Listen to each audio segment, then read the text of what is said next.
자, 이제 기출문제 강의 2강으로 들어가겠습니다. 자, 우리는 53회 기출문제를 하고 있고요. 53회 그리고 54회 가장 중요한 어떤 변화의 기점이 되는 가운데 해당하는 문제이므로 잘 들으시기 바랍니다. 자, 우리 1강에서는 듣기 영역과 관련된 고난도 5문제 풀었고요. 자, 지금 2강부터는 아주 중요한 어휘, 어법 문제 중에 즉 전체 30문제 다 중요하죠. 하나하나 나름의 다 이유가 있는 문법이고 어법이고 어휘 영역인데요. 그중에 5문제를 우선 추려서 설명한 후 7개의 모든 영역이 마무리된 다음에 다시 돌아와서 이 어휘 어법 문제들은 30문제를 하나하나 차근차근 다시 풀어드리도록 하겠습니다. 자, 이제 고난도, 이것이 고난도이다. 그리고 정확하지 않으면 국어가 아니다. 자, 이제 16번으로 들어가겠습니다. 자, 정답률이 정말 낮은 것은 한 자릿수인 것도 있고요. 10%대부터 대략 30%대까지 이 어휘어법의 고난도가 많습니다. 자, 38.79%였고요. 자, 언제나 우리는 항상 16번 마의 고유어 문제라고 할 수 있겠죠. 그리고 또한 대체로 적절하지 않은 것이 나오기 때문에 4개는 맞고 하나가 틀린 고유어 문제들의 유형이 되겠습니다. 자, 그중에서 둘 중에 하나 고민하신 분들이 많았다고 하네요. 1번과 3번, 즉 고명딸과 노랑이라는 의미를 이야기하는데요. 자, 그런데 분명히 들어본 적이 있어요. 고명딸이라는 말. 그녀는 부잣집의 고명딸로 태어나 많은 사랑을 받았다. 그런데 교묘하게 함정을 주었어요. 아들 많은 집에 막내딸이 아니라 아들 많은 집에 외딸이 되겠습니다. 자, 예를 들어서 우리가 흔히 삼남일녀 뭐 딱 이런 정도의 상황이잖아요. 사실 예전에는 뭐 많으니까 자녀들을 많이 또 출산을 하고 보니까 삼남일녀, 사남일녀 아들들 낳다 보니까 막내 딸이 태어나기도 해요. 그러면 엄청 귀여워 봐요. 오빠들에게 엄청 귀여움을 많이 받습니다. 이게 바로 우리 그 소설에 의하면 6차 교육과정 이후 교과서에 있었던 박완서의 그 여자네 집이라는 소설이 있었고요. 거기에 보면 액자 구성으로 만드기와 곱단이의 사랑 이야기가 나와요. 거기에 등장인물 여주인공 곱단이가 바로 여기에 나오는 고명딸에 해당이 돼요. 그래서 범강장다리 같은 우리 삼국지에 나오는 인물인데 범강장다리 같은 오빠들이 있어요. 굉장히 건강하고 씩씩한 오빠들이라는 이야기예요. 그리고 거기에 막내, 그러니까 결국은 딸이 한 명이었던 것이죠. 그래서 엄청 귀여움을 받았던 곱단인데요.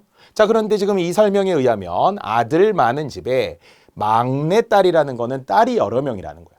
그런데 딸이 2녀도 있고 3녀도 있는데 마지막 딸이면은 막내딸이고 하지만 내용에 의하면 외딸, 딸이 오니 한 명밖에 없어요. 그게 바로 고명딸이 되겠습니다.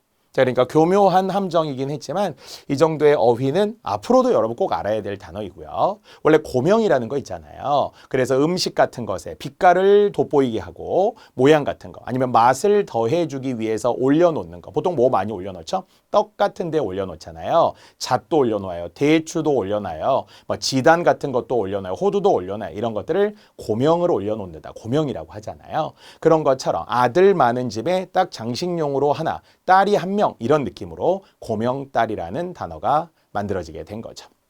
뭐 그렇다고 해서 우리가 뭐 고명아들 이렇게는 우리가 잘 안 쓰는데 고명딸이라는 단어로 시험에는 충분히 활용이 됩니다. 자, 이렇게 우리가 성별이나 또는 어떤 그 남자냐 여자냐 이런 걸 가지고 이제 문제로 나오는 어휘들이 있잖아요. 예를 들어서 그 집에 사위가 아니라 딸은 아니면은 며느리는 재원이다. 재주 있는 여자다. 이렇게 이야기할 때 재원. 한자어로서 성별로 제한하는 여성이 있고요. 아니면 남자라면 제자 가인형 인물의 제자, 재주 있는 남자. 아니면 그냥 인재 이러면 남자 여자를 가리지 않습니다. 한자성어에서도 보통 우리가 아들을 낳은 즐거움, 딸을 낳은 즐거움으로 성별을 구별할 때가 있는데 아들을 낳은 즐거움을 농장지경, 딸을 낳은 즐거움을 농화지경이라고 제가 오리엔테이션 때 설명한 바 있었어요. 자, 어쨌든 고명딸은 아들 많은 집의 외딸이 되겠습니다. 자, 그런데 오답으로 학생들이, 그래서 답은 이제 1번이 되겠고요. 자, 오답으로 학생들이 많이 했던 것은 노랑인데요. 보통 우리가 비표준어로 노랭이라고 하는 게 있잖아요. 이걸 국어적으로는 이몸 역행동화라고 해서 이 몸의 영향을 받아 앞에 이가 생기는 것은 대체로 표준어가 아니에요.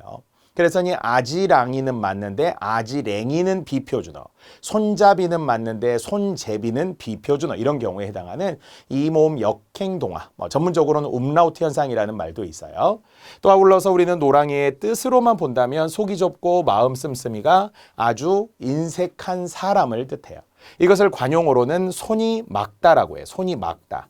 이 손이 맑은 사람이라는 것이 굉장히 안 좋은 말이에요. 원래 맑으면 깨끗하고 좋을 것 같죠? 그렇지 않아요. 이 씀씀이가 인색해요. 손에 가진 게 없다는 거예요. 마치 가난한 것을 뜻할 때 적수공권, 손이 빨갛다라는 거예요. 즉 아무것도 가진 게 없어요. 가난하다, 의지할 데 없다 이렇게 하듯이 손이 맑은 사람이라서 주변에 따르는 사람이 없다. 인색하다라는 거예요. 이거는 관용어로서 참고로 기억해 주세요.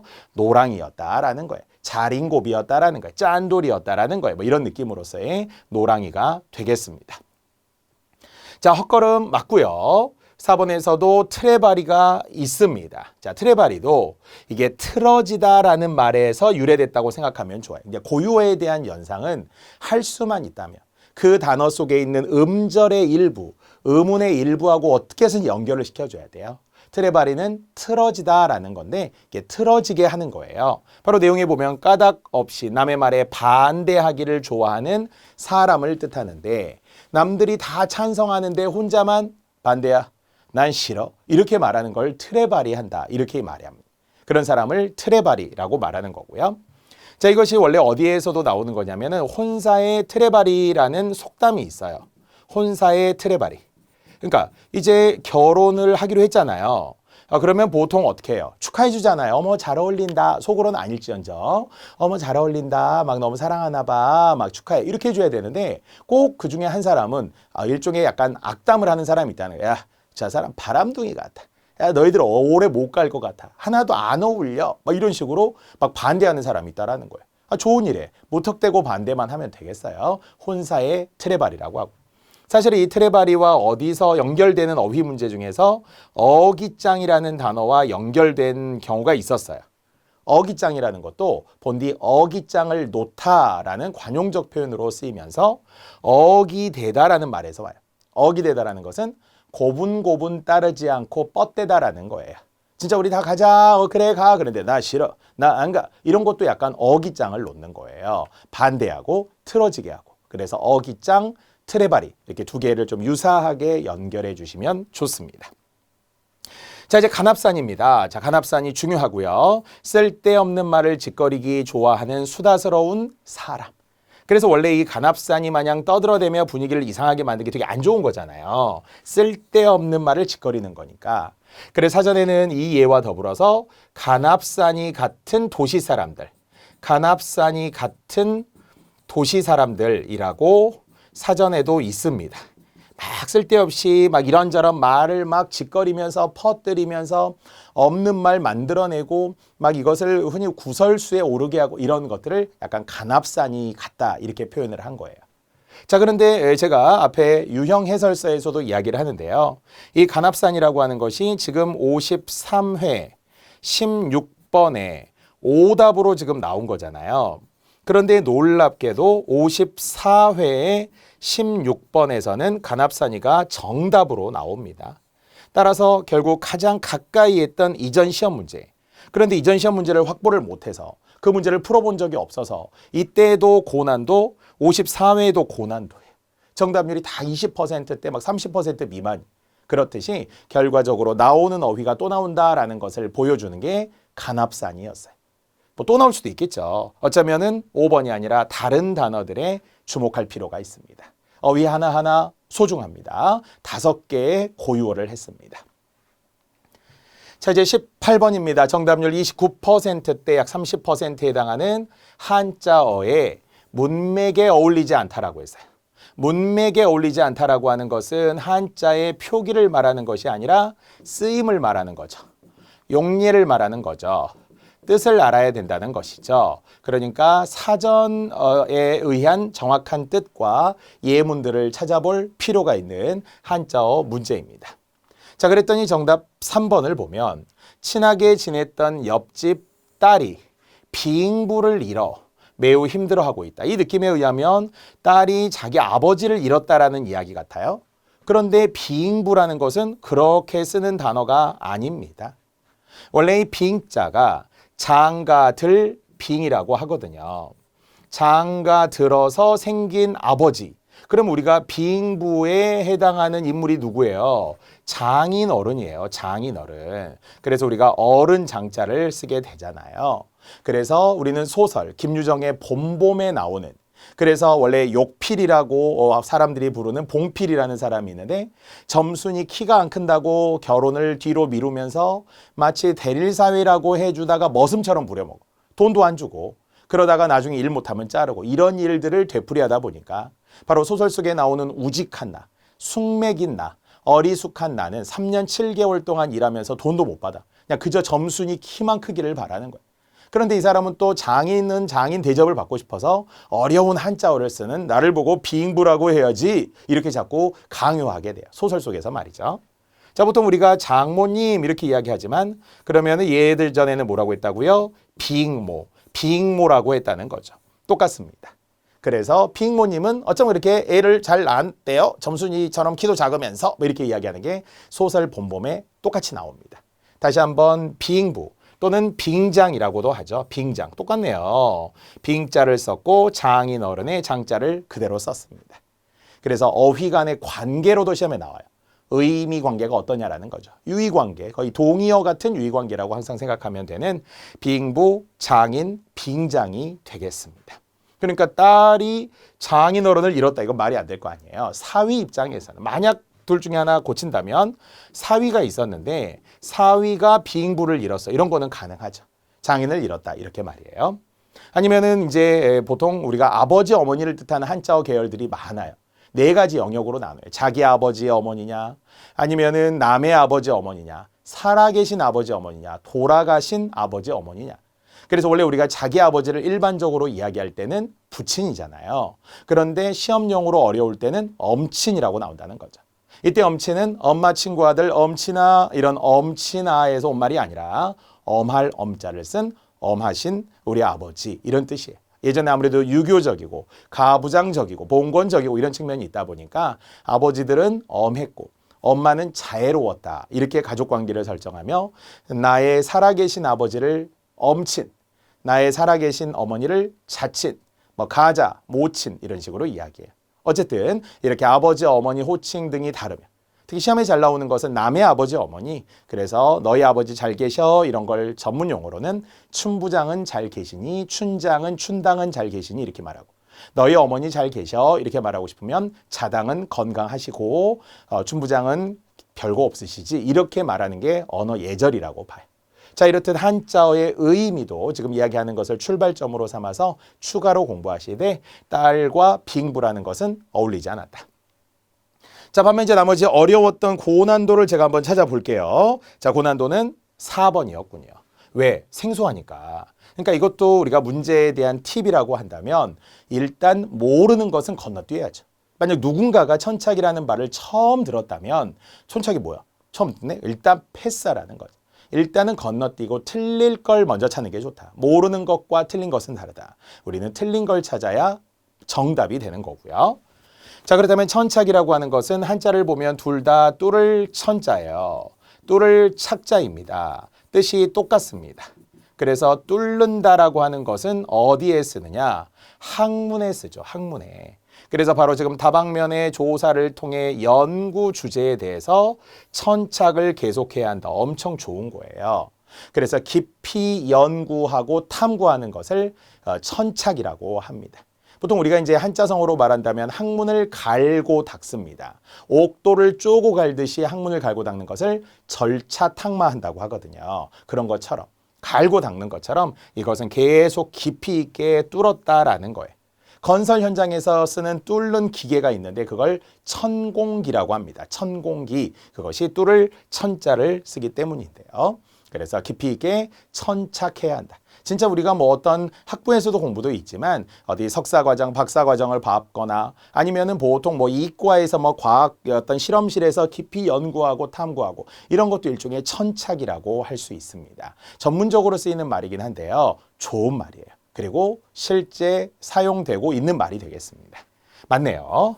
자, 나머지도 모두 맞습니다. 자, 폭력을 방관하고만 있어서는 안 되죠. 앞에 두 글자를 포함하면 수수방관이라고 하듯이 팔짱을 낀 채 곁방자, 볼관자, 곁에서 가만히 보고만 있는 것, 이것을 방관이라고 하잖아요. 착한 사마리아인법이라는 것도 있습니다. 미필적 고의라는 것도 있어요. 결과가 이미 예상됐음에도 불구하고 내버려 두는 것. 우리 같으면 문학의 김승옥의 서울 1964년 겨울에 나오는 익명성. 나와 안과 아저씨라는 인물이 나오면서 그러면서 아저씨의 죽음을 방임하는 거죠. 방관하는 거예요. 귀찮았기 때문에 아저씨의 죽음을 예감했거든요. 그런데도 불구하고 따로따로 잡시다. 화투놀이 싫어요. 그냥 잡시다. 귀찮아요. 그리고 아침에 아저씨는 죽어 있었던 거예요. 방관입니다. 자, 다시 곁방자 한자 잘 봐주시고요. 자, 이번도 뭐 학생들에게 흠모의 대상이다. 그럼요. 흠모한다. 이런 말들 우리가 다 좋은 의미로 쓰고 있잖아요.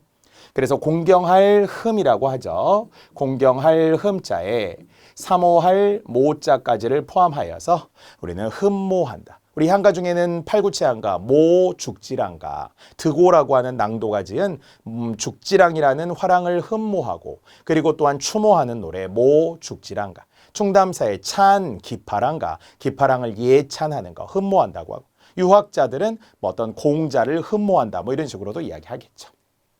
맞네요. 자, 5번에서도 법조계에 종사하고 있는 다양한 사람을 망라하여 한자를 보니까 둘 다 실사변이 있잖아요. 둘 다 그물이라는 뜻이에요. 그러니까 망라하면 어떻게 하겠어요? 다 하나로 포함하여서, 다 하나로 묶어서 이런 것들을 뭐뭐를 망라하여 이렇게 이야기하겠죠. 자, 다시 문제 의도 한 번만 더 확인해 주세요. 자, 지금 이 상황에 비추어서 제가 기회가 된다면 이렇게 다 한번 지우고 싶어요. 시간만 허락이 된다면. 그래서 깨끗이 여러분 다시 보시라고. 자, 이제 딸이 어떤 자기의 부모를 잃었는데 그것을 빙부나 빙모라는 말을 써서는 안 된다. 사위 입장에서는 장인 장모라고 할 때 빙장님, 빙모님 이렇게 좀 더 있어 보이는 어려운 한자어들을 예전에 쓰곤 했는데요. KBS 한국어 능력시험에서도 변별력을 위해, 솔직히 잘 안 쓰는 말이지만 변별력을 위해서 이렇게 사전에 등재된 어려운 한자어를 주었습니다. 답은 3번이 되겠습니다. 뭐 그냥 여기서는 부친을 잃어 막 이런 느낌이 되겠죠. 자, 17번 또 가봅시다. 이제는 한자 병기를 물었습니다. 여기서 병기라고 하는 것은 표기를 말하는 거잖아요. 한자를 나란히 적었는데 나란히 적은 표기가 적절하지 않았다라는 겁니다. 자, 유기, 와중, 은패, 정령, 위장입니다. 여전히 우리는 적절하면 1, 2, 3번, 적절하지 않으면 3, 4, 5번, 뭐 3번은 끼어 있을 수 있습니다만 자, 잘못된 것이 정답 4번이었네요. 자녀의 취학 정령 시기에 부모는 자녀를 학교에 보낼 의무가 있다. 보통 정령기라고 하는 것 그렇게 우리 써요. 그런데 한자를 보니까 딱 하나가 틀렸네요. 나이 령자는 맞아요. 우리가 연령 이렇게 이야기하듯이. 그러네 적자를 보았더니 우리 한자 한번 써볼까요? 자, 만약 이렇게 썼다면 얘가 뭐예요? 벼잖아요. 벼화변을 썼어요. 자, 그런 다음에 이제는 잘 알 것 같은 요렇게 썼더니 이 한자를 쌓을 적이라고 하죠. 자, 쌓을 적과 관련된 최소 이음절의 한자어 만들어 봅시다. 적금이 되겠죠. 돈을 차곡차곡 쌀처럼 별을 쌓아 놓듯이 하는 것이 쌓을 적자입니다. 속담으로도 활용되는 티끌모아태산이라는 게 있죠. 그것을 적소성대라고 합니다. 즉 작은 것을 모아서 작은 것을 쌓아서 큰 것을 이루게 되는 것이 적소성대, 뭐 진합태산, 진합위산 이런 같은 말들이 많이 있습니다. 벼에서 시작해 주세요. 자, 그런데 여기에 의하면은 뭐를 쌓아놓은 나이 이렇게 말하는 게 아니고요. 이것은 적당한 나이가 되어야 됩니다. 이 정령이라고 하는 게. 그래서 이때는 맞을 적이라고 하는데 맞을 적이라고 하는 것은 적당하다. 적절하다 할 때 쓰는 맞을 적이 되겠습니다. 따라서 그 나이에 맞다라는 것이죠. 그것이 정령이 됩니다. 표기는 적령이고요. 비음화에 따라 정령, 시기, 정령기 이렇게 이야기하니까요. 맞을 적, 맞이할 적이라고 합니다. 결론은 그냥 눈으로 보면은 정령이라는 게 맞아 보여요. 하지만 이 단어에 어울리는 한자가 아니었던 것이죠. 사실 이렇게 쓰는 한자는 없어요. 그래서 교묘하게 음은 같고 한자의 표기가 다른 걸 주었기에 이런 게 고난도. 우리가 제일 곤혹스럽게 하는 거예요. 단기적으로 할 수 있느냐 없느냐라고 하면 이렇게 풀어보는 것만으로 감각은 유지할 수 있지만 새로운 단어가 나왔을 때 응용력이 좀 떨어지잖아요. 그래서 당장 지금부터 항상 오늘이 1이라고 생각하고 1에서 10이 되고 100이 되고 1000이 된다고 했어요. 다 누구에게나 미래가 들어서는 한순간이 있게 마련이라고 했어요. 지식이라는 것은 과거에서부터 우리가 안 것 같지만 결국 오늘부터 알면 미래를 위한 지식이 되잖아요. 그래서 정말 하나하나 쌓아가는 것에 대한 두려움이 없었으면 좋겠습니다. 자, 나머지는 모두 맞습니다. 자, 이때 1번에 시신을 유기했다 이런 말 우리 많이 쓰잖아요. 짠자를 보니까 남을 유자에다가 그리고 버릴 기자를 썼습니다. 따라서 시신을 남겨놓은 것, 시신을 버리는 것 이것이 결국 유기했다라고 하죠. 사실은 이 버릴 기자를 가지고 우리가 어휘로 시험에 잘 나오는 단어들 많죠. 던져두는 것, 포기하는 것도 마찬가지입니다. 던질 포자, 버릴 기자. 던져서 내버려 두는 것이 포기입니다. 쓰레기는 투기한다고 하죠. 쓰레기 투기. 알겠죠? 역시 던질 투자를 사용하는데 쓰임은 다릅니다. 자, 이제 시신도 유기하고요. 동물들도 우리가 유기동물, 유기견 뭐 이런 말들 쓰잖아요. 아니면은 뭐 조직 같은 것도 폐해서 버리는 것을 폐기하다, 폐기물이다 이런 말들도 쓸 거고요. 침을 뱉으면서 버리는 것을 타기하다 이런 말을 쓰기도 합니다. 어쨌든 내용상 모두 다 이 버릴 기라는 한자를 쓰게 된 거예요. 버릴 기. 잘 주목해 주시고 여러 개의 쓰임새가 많다면 또 나올 가능성이 있습니다. 자, 이번은 혼잡하던 와 중에 와자, 소용돌이 와자인데요. 직역하면 소용돌이 치는 가운데라는 말이죠. 그래서 물수변이 들어있는 소용돌이 와. 그런데 소용돌이 치는 가운데라는 게 어떤 의미인 줄 알아요? 복잡한 일이 벌어진 가운데. 그래서 반드시 복잡한 일에만 써야 돼요. 굳이 말하면 마이너스의 상황에 써야 된다는 거예요. 자, 맞는 이해 해볼게요. 전쟁의 와중에 부모와 이별했어요. 엄청 복잡했겠죠. 이사하는 와중에 정신이 없어서 시계를 잃어버렸어요. 그럴 수 있겠죠. 모두들 떠드는 와중인데 그 와중에 잠이 오니 뭐 이런 말들 하죠. 맞습니다. 자, 이제 틀린 거 해볼게요. 모두들 편안히 잠든 와중에 집을 나섰다. 절대 안 되죠. 편안히 잠들었는데 아니면 모두들 조용히 있는 와중에 이런 거 안 된다는 거예요. 그래서 이것도 용례가 있어요. 플러스 마이너스. 엄밀하게 말하면 와중은 마이너스. 복잡한 일, 시끄러운 일이라고 생각합시다. 바로 여기군요. 사람이 많아 혼잡하던 와중이니까 맞죠. 그래서 쓰임을 물은 건 아니에요. 한자 병기를 물었지만 와중은 또 어법 문제로 나올 수 있습니다. 자, 3번도 은폐한다. 그럼요. 우리가 숨기는 것. 따라서 숨을 자 덮을 패자를 쓰게 되는 것이 은폐가 되겠습니다. 그래서 진실을 은폐한다. 사실을 은폐한다. 군대에서도 엄폐라고 하는 게 있죠. 엄폐물. 그래서 은폐에서의 덮을 패자를 기억해 주세요. 자, 시간이 허락된다면 제가 이 패라는 한자 세 가지를 좀 설명하고 싶어요. 패인데요. 이게 모두 달라서 말이죠. 자, 이제 형태가 유사한 세 가지를 제가 써볼게요. 자, 다시 형태가 유사한 세 가지를 쓴다. 형태가 유사한 세 가지를 쓴다. 자, 이렇게 한 번만 잘 봐주세요. 자, 나머지는 같아요. 자, 이렇게 요 형태 세 가지를 놓고 시험에 엄청 잘 나와요. 어쩌면 어디 기출문제에도 없을 수 있으나 지금 제가 설명하는 게 다음 시험에 나올 수 있어요. 자, 첫 번째.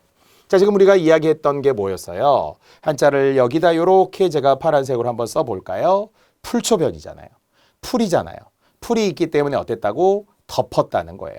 이것이 덮을 패자로 은폐하면 끝나는 거예요. 됐죠? 일본도 역시 뭔가 진실을 은폐하고 이런 거 되게 많이 하잖아요. 자, 이제 두 번째 한자의 위치 한 번만 봐주세요. 여기에 개 모양, 개가 이렇게 네 발로 서 있는 모양을 본뜬 거예요. 그래서 원래 한자 중에 개가 들어가면 대체로 좀 안 좋아요. 그래서 이 개라는 한자 모양을 가지고서 이것을 폐단, 병폐폐라고 합시다. 병폐폐, 문제점이라는 거죠. 그래서 우리 사회에 많은 병폐가 있다, 폐단이 있다 이런 거 하죠. 개니까. 개는 문제다. 개는 문제점이다. 이렇게 꼭 생각해 주세요. 실제 이렇게 쓰인 거예요. 제가 만든 게 아니에요. 억지로 만든 게 아니라 진짜 그렇게 쓰입니다. 자, 이제 세 번째 봐주실래요? 이것은 수건건입니다. 자, 이제 수건에서 뭘 연상해야 되느냐? 비단. 비단에서 뭘 연결하느냐? 돈이에요. 예전에는 결국은 장사, 보부상들, 장돌뱅이들 제일 귀한 게 비단이잖아요. 왜? 가볍고 진귀하니까 들고 다니기 좋았던 거예요. 그래서 바로 수건, 비단, 돈, 알겠죠? 여기서 비롯된 것이 화폐패라고 생각하면 돼요. 화폐, 돈이죠, 돈. 그래서 진짜 실제로 우리는 화폐라고 합니다. 지폐라고 합니다. 알겠죠? 자, 이렇게 하면 시험에 또 나올 수 있어요. 패라고 했습니다. 시험에 나올 수 있는 오직 세 가지. 뜻으로도 설명해 드린다면 순서대로 덮을패, 병패패, 그리고 마지막에 화패패라고 했어요. 그러면 이 음절의 한자어 만들어낼 수 있죠. 패, 침 뱉는 거 아니에요. 자, 그리하여 우리는 음패, 위에 나와 있는 풀을 확인해 주시기 바랍니다. 풀을 어떻게 했다고요? 덮었다고 했어요. 자, 이제 마지막 하나 더 위장이군요. 그래도 위장 정도는 알 수 있을 텐데 숨어있는 사람인 변이 들어가는 거짓 위자입니다. 즉 만약 사람인이 없었다면 그냥 할 위, 될 위라는 한자어고요. 사람인이 들어가야 사람이 거짓이다. 사람이 거짓인 위장이 있어요. 위선이라는 게 있어요. 그래서 박지원의 호질이라는 소설에 의하면 양반의 위선을 풍자한다. 북곽선생이나 동리자라는 우리 같으면 이제 국어의 지식의 시험에 나올 수 있는 이름도 되고 제목도 됩니다. 그래서 호랑이가 질책을 하죠. 이런 위선 덩어리들 양반이라고 절개를 뭐 지키는 연료로 소문났더니 다 뻥이네 이렇게 된 거예요. 이런 위선자들 양반들이 그렇더라. 유는 유라더니 이러면서 이제 유학자들이 아첨을 잘한다더니 이러면서 질책을 하는 게 한문소설 풍자소설 호질이 된 거죠. 거짓 위자, 꾸밀 장자, 화장한다 할 때 하는 꾸밀 장자도 가능해 보입니다. 자, 이렇게 식으로 우리는 5개의 한자어를 표기와 관련해서 물었기에 고난도가 되겠습니다. 진짜 우리가 한 문제 한 문제 이렇게 길게 설명, 한 문제당 거의 제가 지금 뭐 10분 가까이 설명을 하는데 가치가 있다라는 거죠. 자, 17번으로 다시 돌아갔습니다. 자, 17번으로 돌아가게 된 이유는 고난도 빅3를 먼저 하고 그리고 다시 정답률이 낮은 것 중 2문제를 더 추가한 거예요. 빅3 다음에 빅5가 된 겁니다. 자, 이제 한자어의 사전적 의미 또 옳지 않은 것이 되었고요. 실토, 동경, 이첩, 기색, 정정이 되겠습니다. 자, 이제 적절하지 않은 것은 정답 4번이었고요. 자, 정답 4번하고 많이 학생들이 헷갈렸던 게 2번이었군요. 한자를 조금 생소해서 그랬을 가능성이 있네요. 자, 이제 정답 먼저 가봅시다. 자, 그녀의 얼굴에는 당황한 기색이 역력했다. 기색에서 핵심은 뭐예요? 빛. 빛, 색이 되잖아요. 우리 다 알고 있는 색깔이 되겠습니다. 그럼 기색이라는 게 뭐예요? 얼굴에 드러난 빛이에요. 당황한 기색이, 밝은 기색이, 놀란 기색이 이렇게 된 거잖아요.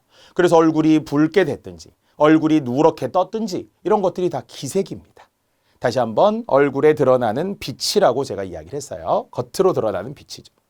그런데 뒤에서는 사람이 타고난 기계, 마음씨, 드러난 모양 같은 거, 기계 같은 거 이런 걸 합쳐서 뭐라고 하느냐?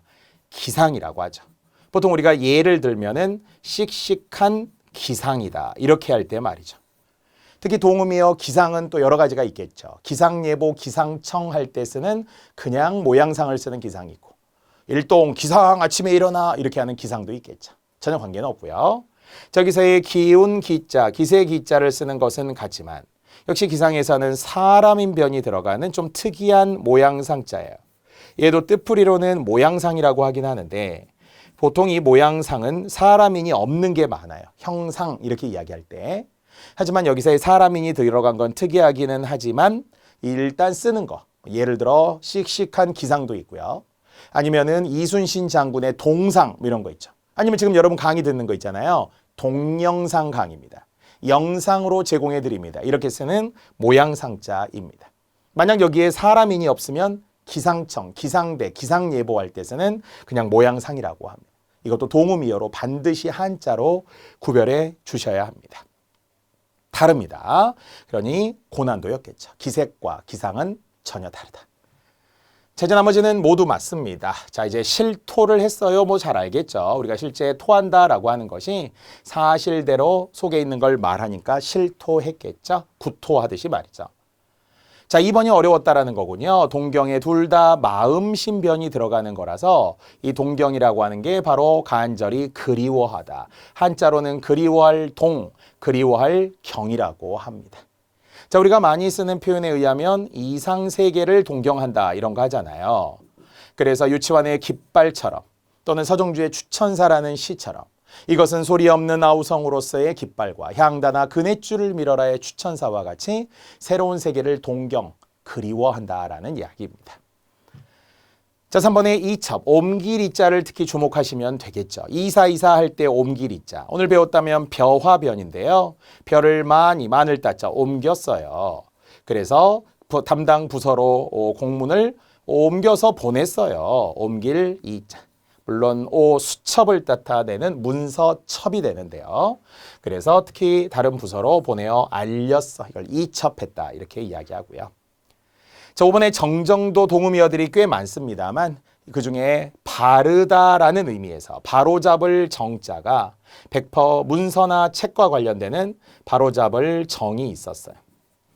특히 바로잡을 정에 즉 이 말씀언변이 들어간 것을 통해서 이것은 100% 어떤 글 아니면은 책과 관련이 돼요. 글이나 책과 관련된 바로잡을 정. 보통 우리가 책 같은 경우 개정판이라고 하죠. 개정판. 할 때 쓰는 이 바로잡을 정자를 씁니다. 정정합니다. 알겠죠? 글씨 같은 거 이런 거 정정한다라고 했어요. 여기도 뭔가 잘못된 거잖아요. 그러니까 바로잡았죠. 그래서 특히 글자나 글에 쓰라고 했습니다. 잘못을 고쳐서 바로잡는 것을 정정하다 이렇게 된 거고요. 이거하고 전혀 상관이 없는 정정당당이라고 할 때 있잖아요. 그럴 때는 그냥 바를 정자만 쓰면 되겠죠. 그래서 당당 역시 한자로서의 쓰는 당자입니다만 핵심은 정정당당. 그때는 바르고 바른 것이 우리 인생에서 역시 편법보다 그래도 전공법을 통해 정정당당하게 하는 게 서로가 좋은 거죠. 본인 스스로도 기분이 좋고요. 꺼림칙한 게 없습니다. 자, 한자어의 사전적 의미였습니다. 기색과 기상이 전혀 달랐던 고난도입니다. 자, 이제 어휘로는 마지막 5번째 문제인데요. 자, 정말 어떤 영역의 어떤 문제풀이보다도 이 어휘 쪽에서는 시간이 좀 오래 갔어요. 자, 고유어의 쓰임이 적절하지 않은 거네요. 3, 4, 5번. 자, 그중에서 정답 5번을 보았더니 선생님이 이야기를 조곤조곤 하셔요. 이건 어때요? 좋은 거죠.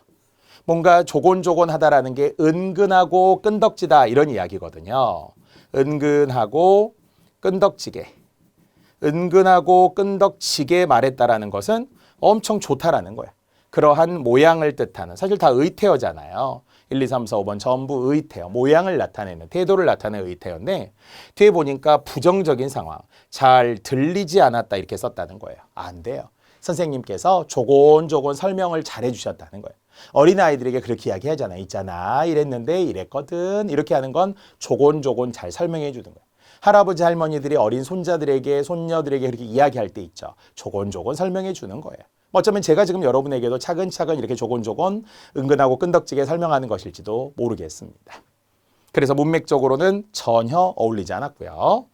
자, 그렇다고 우리가 어문 규정 포함하면 조근조근 말했다 이렇게 말하는 분들이 있어요. 절대 안 돼. 그런 맞춤법은 없고요. 조근조근 말한 게 아니라 조곤조곤 말했다 이래야 합니다. 자, 나머지는 다 맞아요. 바득바득 우긴다에 쓸 수 있는 약간 부정적인 말이 되잖아요. 악지세계, 즉 약간 억지를 부린다라는 느낌이 여기에 해당이 돼요. 바득바득, 악지 또는 억지라고 하는데요. 같습니다. 자, 노릇노릇 익은 호박전 이런 거 안 해도 되겠죠. 노랗다에서 비롯된 노릇 말이죠. 또는 대추 열매가 올망졸망 달려 있어요. 만 해도 알겠고요. 자, 아등바등도 어떻게 애를 쓰는 건데 악착같이 애를 쓰는 것을 아등바등하다라고 하죠. 자, 이것도 학생들이 간혹 맞춤법상 아둥바둥한다 이렇게 말하는 분들이 있는데요. 절대 안 돼요. 다시 우리는 어휘 같죠. 뒤에서는 어문 규정으로 나올 수 있어요. 어법으로. 그러니까 동시에 두 마리 토끼를 잡는다 생각하고 다시 의에 초점을 맞춰서 아등바등 이렇게 의로 고정해서 딱 하나만 외우시기 바랍니다. 정답률 40%대 고유어의 쓰임이었습니다. 자, 이렇게 우리가 어휘 5문제를 풀었는데 5문제 중에서는 보니까 사전적 의미도 있어요. 표기도 있어요. 한자어의 쓰임도 있었어요. 그리고 또한 한자어에 역시 병기라는 것도 있었습니다. 어휘입니다. 고유어 한자어 안에서 우리 계속 공부를 이어가야 합니다. 이것은 비단 53회로 멈추지 않습니다. 54, 55, 56 계속 같은 방식으로 조금 천천히 정말 조곤조곤 제가 설명해 드릴 것이고요. 또한 고난도가 아닌 어휘도 다 중요합니다. 개인 차이가 심하기 때문에. 그래서 여러분이 듣고 끝내지 마시고 꼭 찾고 정리하고 외우라고 했습니다. 자, 이제 그렇다면 시간 내에 조금만 더 이어가도록 하겠습니다. 자, 이제 문제 31번부터 45번까지 해당하는 어법 영역입니다. 물론 이제 어법 영역이라는 것이 가장 중요한 건 4대 어문 규정인데요. 4대 어문 규정과 아울러서 바로 이러한 어법 문제, 진짜 어법 문제가 나오게 되죠. 문장을 주고 문장 안에서의 주술 불일치, 단어의 호응, 부당한 공유, 시제의 불일치, 중의적 표현, 모호한 표현 이런 것들이 모두 포함되어서 중복된 표현까지 어법이라는 이름으로 갖습니다. 자, 어법에 맞지 않는 정답 3, 4, 5번 이어서 가봅시다. 자, 그랬더니 정답 5번에 그거네요. 수첩에 기록되어진이라고 하는 것. 되어지다라고 하는 것은 무조건 틀리죠. 무조건 틀린다고 말하는 이유를 뭐라고 해요? 이것을 이중의 피동이라고 합니다. 자, 이중의 피동이라는 것을 다른 말로 번역투의 수동표현, 번역투의 피동표현이라고 말하기도 해요. 즉 원래는 되다라고 하는 것이 하다에서 비롯된 피동이죠. 그럼 여기에 피동이 한번 쓰였어요. 그런데 여기에 더하여서 지다라고 하는 형태가 중간에 연결어미의 형태가 들어가면서 또 피동이 또 나왔다라는 이야기죠. 그런데 문제는 영어 선생님들이 수동태를 강의하시면서 이런 표현을 엄청 많이 쓴다는 거예요. 자, 그렇게 되어지는 거예요. 잡혀지는 거예요. 믿겨지는 거예요. 이렇게 하면 절대 안 돼요. 그래서 이중의 피동은 영어에서는 선생님들이 쓰실 수밖에 없다 하더라도 우리 국어에서는 무조건이야입니다. 그래서 되어지다는 다 틀려요. 이해되어지다, 간주되어지다, 용서되어지다, 용납되어지다, 허락되어지다 다 틀립니다. 그럼 어떻게 고쳐야 된다는 거예요? 그냥 수첩에 기록된이라고만 쓰라는 거죠. 그래서 되어지는 것이 아니라 100% 된이라고 한정하고 또는 이렇게 되어지다의 이중의 피동 말고도 있죠. 제가 아까 잠깐 설명하던 잊혀지다, 믿겨지다, 보여지다, 풀려지다, 나뉘어지다, 이름이 불려지다 이런 것들이 다 이중의 피동이에요. 다시 잊혀지지 않아요. 잊히지 않아요. 잡혀지지 않은 게 아니라 잡히지 않아요. 믿겨지지 않은 게 아니라 믿기지 않아요. 또는 믿어지지 않아요. 믿을 수 없어요. 다 고칠 수 있는 건 세 가지로 고칠 수 있습니다. 이런 일상생활에서 사용하는 이중의 피동. 당연히 우리 KBS 한국어 능력시험에 단골 문제 또 나올 겁니다. 어법이거든요. 이중의 피동이었습니다. 자, 나머지는 모두 맞습니다. 자, 역시 고난도가 됐던 이유가 32번의 1번이었어요. 자, 1번을 학생들이 고난도로 한 이유가 우리가 생각했던 어떤 사례가 있어요. 사장님의 말씀이 있으실 예정입니다. 맞죠. 사장님의 말씀은 흔히 우리가 말하는 간접 높임이에요. 즉 그러니까 사장님은 대상이기 때문에 계시는 거예요. 사장님은 계시는 거고요. 하지만 말씀은 그 사장님에게서 나온 말을 높인 것뿐이에요. 그래서 간접 높임이라는 것이 그 사람과 관련된 거 아니면 신체의 일부, 소유물 이런 걸 높이는 걸 간접 높임이라고 하는데 여기서는 말씀이 있으실 예정이다, 말씀이 있을 예정이다 둘 다 맞아요. 그래서 원래 이 비슷한 예문 중에 시험에 잘 나오는 교장 선생님의 말씀이 있으시겠습니다. 이런 것이 맞고요. 교장 선생님의 말씀이 있겠습니다도 맞고요. 아니면 더욱더 국어적으로는 교장 선생님께서 말씀하시겠습니다. 이게 훨씬 더 정확하다고 말하기도 합니다. 말씀을 꼭 있다 이렇게 쓰는 것이 매우 자연스러운 건 아니라고 해요. 근데 이제 맞냐 틀리냐 그럼 맞다고 보고요. 다만 교장 선생님의 말씀이 계시겠습니다. 그러면 틀리다는 이야기죠. 자, 이런 것처럼 우리가 간접 높임의 시험에 잘 나오는 것 중에 선생님의 넥타이가 멋있으시네요. 어때요? 제 넥타이. 자, 멋있으시네요. 맞습니다. 왜 맞아요? 소유물을 높인 게 간접 높임이라는 거예요. 넥타이에다 높이면 안 되잖아요. 이런데 맞는 거예요. 넥타이가 멋있으시네요. 이렇게 꼭 해주시고요. 아니면 또다시 아프다 편찮다 이거 구별해 볼까요? 할머니는 편찮으신 거죠. 사람. 자, 이제 할머니의 다리는 아프신 거예요. 다리를 높여서 편찮다고 하는 건 아니에요. 그래서 다리는 아프시다. 할머니는 편찮으시다. 선생님은 계시다. 선생님의 말씀은 있으시다. 알겠죠? 간접 높임이라는 거 높임법에서도 잘 활용됩니다. 자, 이번은 팔에 들려 있어야 할 얘가 맞는 거고요. 만약에 팔에 들려져 그러면 얘가 이중의 피동이라는 거죠. 들려져 있으면 이중의 피동. 들려라는 것이 결국 들리다고 들리다는 들다의 피동이거든요.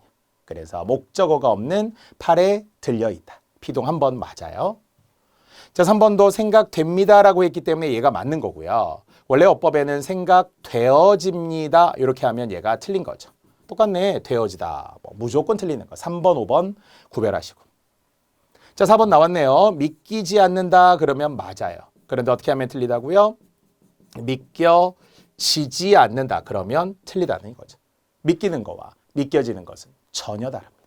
자, 이렇게 해서 역시 맞고 틀림이 명확한 넓은 의미에서의 피동 표현도 있고요. 높임 표현도 있었던 어법 문제가 되겠습니다. 자, 이제 이 시간에 마지막 한 문제로 마무리를 하겠습니다. 왜? 중요하니까. 띄어쓰기입니다. 자, 정말 우리는 이 띄어쓰기에 대한 두려움이 있어요. 정답률 7%대입니다. 자, 다만 제가 기준으로 많이 설명하는 게 53회 이전과 53회를 포함해서 이전과 54회부터는 이게 좀 달라졌어요. 이것을 제가 오리엔테이션에 설명했기 때문에 혹시 오리엔테이션을 안 보셨던 분들은 오리엔테이션을 좀 잘 봐주세요. 자, 53회 이전까지는 이 띄어쓰기가 어떤 문제가 많이 나왔다고요? 합성 명사 여부. 즉 사전에 있냐 없냐 빼고는 판단하기가 쉽지 않은 합성 명사 여부가 시험에 거의 대부분 출제되었다면 54회, 바로 우리가 지금 실제 KBS 한국어능력시험에서 54회부터 문제 수준을 좀 바꾼 셈인데 부터는 우리 띄어쓰기의 4대 요소라고 하는 조사 또는 의존 명사 그리고 어미, 물론 합성어 여부들도 있을 수 있겠죠. 자, 이런 것들을 합성어 여부를 판단해서 묻는 문제로 대부분 바뀌어 있어요. 특히 조사냐, 의존명사냐, 어미냐 엄청 중요하죠. 조사는 체언 뒤에 오기 때문에 붙여 쓰겠죠.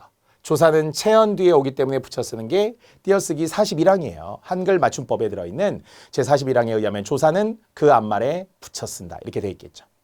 42항, 의존명사는 띄어쓰겠죠. 의존명사는 관형어의 수식을 받기 때문에. 문제는 형태가 같을 수 있기 때문에 글자만 가지고 조사인지 의존명사인지 판단하면 안 돼요. 제가 띄어쓰기 잘 설명해 드릴 거예요. 추후에 계속.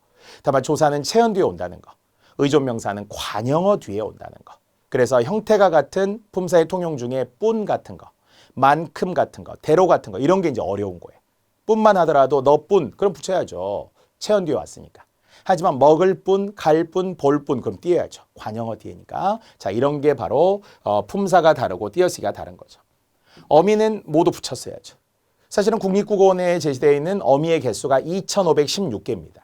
2516개라는 엄청 많은 어미가 있는데 결국 다 붙여 쓰겠죠. 그러나 어미인지 아닌지가 헷갈리다라는 것뿐이지만 어간 뒤에는 어미. 어간 뒤에는 어미. 먹다, 먹고, 먹은, 먹지, 먹었는데, 먹었다. 우리 이렇게 어미가 엄청 많다는 거예요. 그래서 어미는 일단 붙인다. 합성어라면 한 단어니까 붙여 썼겠죠. 그리고 사전에 있을 거라는 거예요. 그래서 이 문제가 어려웠던 이유는 네 글자의 명사 형태, 세 글자를 포함해서. 근데 이게 한 단어인지 아닌지 어떻게 하냐는 거예요. 합성어면 붙여 쓰고 합성어가 아니면 띄어 쓰겠죠. 합성어면 사전에 있다는 거예요. 근데 이것도 여러분이 주의해야 될 게 정말 정확하게 표준 국어 대사전을 봐야지 그냥 네이버 사전, 다음 사전, 뭐 오픈 사전, 고려대 사전 이런 다양한 사전 우리말 셈 이런 거 보면 안 돼요. 그것은 객관적인 사전이 아닙니다. 틀린 것도 많아요. 바뀐 것도 있고. 그래서 꼭 국립국어원의 표준 국어 대사전 무료로 받으니까 앱을 통해서 확인하시기 바랍니다. 자, 그런데 역시 정답은 3번이었고요. 결국 정치 권력이라고 하는 것은 사전에 있는 한 단어의 합성 명사였다라는 거예요. 이것은 사전에 있다라는 합성어가 됩니다. 합성어. 무조건 합성어. 그런데 왜냐라고 묻는다면 두 가지라고 했어요. 첫 번째, 많이 쓰니까. 많이 쓴다라는 빈도는 뭐예요? 우리가 일반인이 알기 어려워. 국립국어에 무수히 많은 Q&A를 질문을 해도 답은 일관되게 하나예요. 한 단어 여부는 일반인이 판단하기 어려우니 꼭 사전을 확인하시기 바랍니다. 이렇게 기계적으로 답을 해요. 아니 시험에 나오는데 일반인이 확인할 수 없으면 시험에 안 내야 되잖아요. 그러니까 이거는 너무나 가혹한 문제, 좀 잔인한 문제를 준 거예요. 그래서 54회부터 출제진들도 조금 반성한 거예요. 아, 우리가 좀 가혹했구나. 이제는 합성 명사 말고 진짜 판단할 수 있는 띄어쓰기를 주자. 이게 골탕 먹이려는 거냐? 아니면 정말 실력으로 변별력이 있는 거냐? 이건 찍기 차원밖에 안 돼. 그래서 그 이전에 학생분들이 진짜 곤혹스러워했습니다. 자, 이제는 그렇게 걱정하지 말자는 거예요. 자, 정치와 관련된 유일한 합성어라고 생각해도 돼요. 정치, 권력이 되겠습니다. 자, 그렇다 치고. 자, 그러면 나머지는 학교 생활이라는 게 한 단어라는 거예요. 명사 많이 쓰니까. 자, 사회 문제. 무슨 문제? 이거는 호환이 가능하잖아요. 사회 대신에 무수히 많은 다른 단어들이 들어가겠죠. 한 단어로 굳어진 것이 아니라 굳어져서 새로운 의미로도 바뀌면 그게 완벽한 합성어인데, 예를 들어 큰형 그러면 붙여 쓰면서 첫째를 나타내니까 그게 합성어예요. 하지만 키가 큰 형 그러면 띄어 쓰는 거예요. 그래서 많이 쓰는 빈도. 그래서 국립국어원에서도 심의원을 계속 거쳐서 1차, 2차, 3차, 4차, 7차 심의원을 통해 한 단어로 사전에 등재합니다. 이러면 이제 표준어 수정 정보를 분기별로 발표를 하죠. 합성어가 되어서 한 단어로 인정해줬다, 바뀌었다 이런 것처럼. 자, 사회 문제, 정치 문제, 경제 문제 이렇게 우리가 바뀔 수 있잖아요. 그럼 이게 한 단어가 아니었다라는 거죠. 자, 4번도 구준이라고 하는 게 원래는 관형사예요. 하지만 구준과 일이 자주 붙여서 쓰게 된 거죠. 특히 구준 일도 있고, 구준 우리가 뭐 보통 비 같은 거 있잖아요. 구준 날 같은 거 있죠. 이런 게 한 단어가 돼. 한 단어가. 그것을 합성어라고 보면서 결국 사전에 등재를 해놓은 거예요. 그렇다고 다 또 붙여 쓰는 건 아니거든요. 자, 5번 역시 근무는 근무인데 초과 근무 이렇게 된 거예요. 아, 그럼요. 무슨 근무 하면 이게 별개의 단어들을 끼워 넣을 수 있지 초과 근무라고만 우리가 굳어서 쓰는 건 아니거든요. 그래서 이해는 합시다. 두 가지. 일단 붙여 썼다는 것은 굳어진 말이에요. 그래서 원래 이제 제가 많이 학생들하고 예전에 했던 것 중에 지난 일, 지난 날, 지난 여름 뭐 이런 거 있잖아요. 이런 게 지나다라는 게 굳어져서 또 한 단어가 돼. 지난달 이런 다 똑같아요. 하지만 이번하고는 또 달라. 뭐 이번 일 이런 거는 또 막 띄어 쓴다고요. 이번 여름 막 이런 것처럼. 그러니까 원래는 이렇게 띄어 썼어야 해요. 그런데 지난이라는 것이 이미 지나갔다로 굳어졌다는 거예요. 그럴 때는 또 합성어가 되기 때문에 한 단어의 여부는 꼭 사전을 찾아보세요. 그러나 54회, 55회, 56회는 이런 형태의 문제가 나오지 않았어요. 그래서 추후에도 뭐 한 번씩 나올 수는 있겠지만 다른 선지를 상대적으로 봐주시고 4개가 확실하면 얘는 일단 빼. 4개를 가지고서 뭔가 아무래도 모르겠어. 다 맞는 것 같고 뭔가 하나가 틀렸을 수도 있으나 나머지에서 정답이 나올 가능성이 커요. 합성어 여부는 판단하기 어려우니까. 합성 명사도 있고요. 합성 용언도 그래요. 본용언, 보조용언이냐 아니면 합성 용언이냐 이것도 판단하기가 쉽지 않아서 시험에는 최후의 보루로 봐주세요. 개인적으로는 5번 선지 중에 나오는 할 수밖에 없다. 이런 건 시험에 훨씬 더 잘 나와야죠. 이때 수는 의존 명사고요. 관형어에 꾸밈을 받았네요. 이때 밖에는 조사입니다. 체연 뒤에 조사이기 때문에 수밖에라는 것은 100% 붙여 쓰게 돼 있어요. 할 수밖에 없다. 갈 수밖에 없다. 공부할 수밖에 없다. 사랑할 수밖에 없다. 이렇게 수밖에라는 것을 붙여주면서 나중에 또 시험에 나올 수 있을 겁니다. 자, 이렇게 해서 띄어쓰기가 잘못된 것은 3번이었고요. 그래도 학생들이 어려워했던 거 다 어려워했네. 뭐 워낙 뭐 정답률이 낮기 때문에 확신이 없었던 거예요. 자, 이런 예들이 예전에 진짜 어려웠던 거 있었잖아요. 뭐 예를 들어서 의식은 의식인데 역사의식 뭐 이런 거 있잖아요. 그러면은 역사의식. 그러면 느낌상으로는 얘가 이제 의식이 왔기 때문에 붙여 쓰는지 띄어 쓰는지 확신이 없잖아요. 그런데 같은 의식을 주면서 또 윤리의식을 준 거예요. 이게 2번이나 시험에 나왔죠. 49회에도 나오고 52회에도 나오고. 그래서 역사의식은 한 단어니까 붙여 쓰고 윤리의식은 한 단어가 아니라서 띄어 쓰는 거예요. 야, 이런 것은 진짜 판단하기가 지독하게도 어렵습니다. 그래서 다시 한번 이야기하지만 이렇게 잔인한 문제는 앞으로 안 나올 거라고 생각해요. 괜히 회의감을 갖고 아 진짜 짜증나 이러면은 괜히 공부하기 싫어지거든요. 찍기로 가거든요. 아니에요. 그렇지 않습니다. 시험에 나올 만한 게 나올 것이고요. 다음 우리 54회 띄어쓰기 그때 제가 더 자세히 설명해 드릴게요. 여러분 명확히 구별할 수 있습니다. 여러분은 승자가 될 수 있습니다. 다시 한번 정확하지 않으면 국어가 아니니까요. 자, 이렇게 해서 이 시간은 34번까지 했으며 뒤에는 또 다른 어법 문제 바로 4대 어문 규정에 포함되어 있는 한글 맞춤법 57항까지 표준어 사정원칙 26항 표준발음법 30항, 외래어표기법 15항, 로마자 표기법 7항, 전체 125장입니다. 135장입니다. 절대 135항에 해당하는 각각 이 항목들에 해당하는 것도 우선순위, 기출을 통해서 공부할 수 있는 길을 보여드리겠습니다. 자, 이번 기출문제 2강은 여기까지입니다. S였습니다.